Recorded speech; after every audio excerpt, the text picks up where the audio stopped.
That's been one of the driving narratives of this, is that police are indiscriminately just shooting black Americans, and it's black Americans most affected by police shootings. But what the Washington Post shows with their data is that actually that's completely the opposite.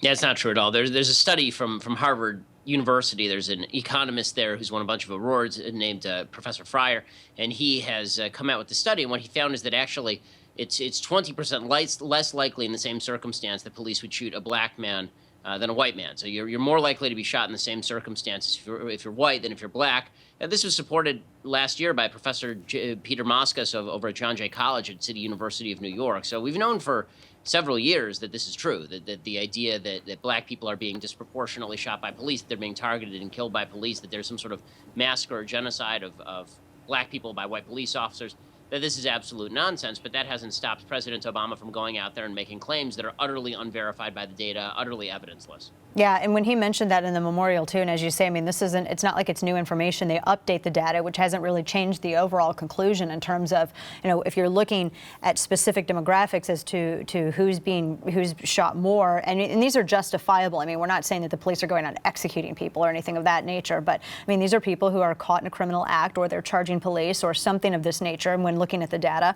But I mean, this information has been out there for a while. It's kind of amazing that even knowing this, that the president would say something like this at the memorial. And you could see, Ben, I know you were watching it. I'm sure you saw those officers' faces change behind him when he mentioned this. Yeah, absolutely. And they should have changed. I mean, I thought that it was just a despicable display from a guy who legitimately is a bad person. I mean, to go to the funeral memorial for 5 officers slain by an anti-white, anti-cop racist who is unaffiliated apparently with the Black Lives Matter movement, but who parroted some of their talking points, for him to go there and then to rip into the police with the families of the slain in the audience is truly an amazing thing. And he went further than that. I mean, you mentioned the situation with Alton Sterling in Louisiana. He essentially equated the killing of Alton Sterling in Louisiana with the killing of these cops in Dallas, which is insane. I mean, we know what happened in Dallas. A racist shot a bunch of white cops and targeted them by race. Is there any evidence that any of that happened with Alton Sterling? Of course not. But President Obama goes there and pretends that it's two sides of the same coin. And if we just come together around him, then this is somehow going to heal our racial divisions.